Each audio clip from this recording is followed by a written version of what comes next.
Bismillahirrahmanirrahim. Assalamualaikum warahmatullahi wabarakatuh. Sobat muslim yang berbahagia, alhamdulillah bisa berjumpa kembali di channel ini.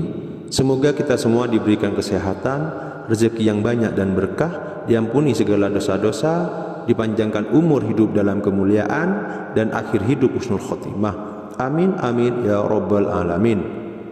Sobat muslim yang dirahmati Allah, salah satu karunia Allah yang diberikan kepada hambanya adalah menugaskan para malaikat khusus mendatangi rumah-rumah yang telah dipilihnya. Rumah yang didatangi malaikat akan memberikan rahmat, ketenangan, dan memohonkan doa. Rumah yang didatangi malaikat akan memberikan ampun dan memberikan cahaya kebenaran kepada para penghuni rumah tersebut.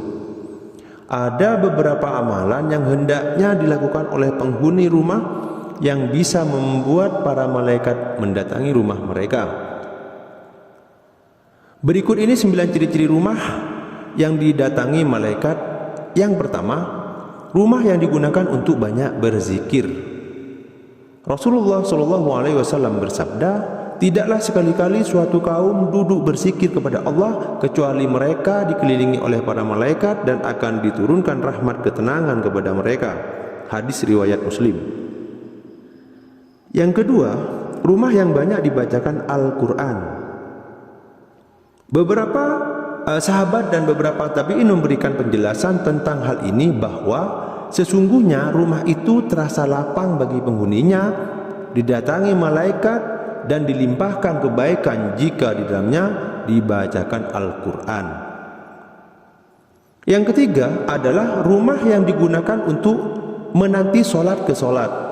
Rasulullah SAW bersabda, sesungguhnya malaikat berdoa kepada salah seorang dari kalian selama ia masih berada di majelisnya. Ya Allah, ampunilah dia. Ya Allah, berikanlah rahmat kepadanya selama ia tidak berhadas, tidak batal wudu. Hadis riwayat Muslim. Yang keempat yaitu rumah yang banyak digunakan untuk bersedekah. Rasulullah SAW bersabda, saat hamba berada di setiap pagi ada 2 malaikat yang turun dan berdoa, ya Allah, berikanlah hati berinfak padanya. Ya Allah, yang lain berdoa, ya Allah, berikanlah kebangkrutan kepada orang yang enggan bersedekah. Hadis riwayat Bukhari dan Muslim. Yang kelima yaitu rumah yang digunakan untuk belajar dan menambah pengetahuan. Rasulullah SAW bersabda, sesungguhnya malaikat membentangkan sayapnya untuk para penuntut ilmu. Hadis riwayat Tirmizi. Yang keenam, rumah yang digunakan untuk banyak mendoakan saudara-saudaranya yang tidak berada di dekatnya. Rasulullah SAW bersabda, doa seorang muslim kepada saudaranya dari jauh itu mustajab. Di sisi kepalanya ada para malaikat yang setiap dia berdoa tentang kebaikan untuknya, maka para malaikat yang ditugaskan tersebut berkata, amin, semoga kamu mendapatkan hal yang sama. Hadis riwayat Ibnu Majah. Yang ketujuh yaitu istri solehah yang taat dan melayani suami dengan baik, seperti yang dijelaskan Rasulullah SAW, bahwa Jibril datang kepada beliau dan berkata, ini Khadijah datang kepadamu membawa makanan atau minuman, sampaikanlah kepadanya ya, salam dari Tuhannya dan dariku, dan memberikan kepadanya dengan rumah di surga. Hadis riwayat Bukhari dan Muslim. Yang kedua, patung dan anjing.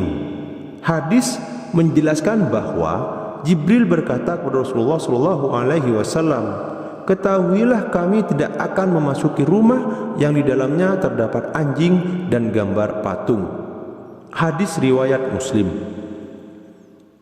Yang kesembilan yaitu rumah yang didatangi penghuninya meneladani kehidupan Rasulullah. Rasulullah bersabda, demi jiwaku yang ada di tangannya, bahwa seandainya kalian senantiasa berada seperti apa yang ada padaku dan selalu berzikir, niscaya para malaikat menyalami kalian di atas tempat tidur kalian dan di dalam perjalanan kalian. Hadis riwayat Muslim. Terima kasih, itu saja yang dapat saya sampaikan pada kesempatan kali ini. Semoga bermanfaat. Kurang lebihnya mohon maaf. Wabillahi taufik wal hidayah. Wassalamualaikum warahmatullahi wabarakatuh.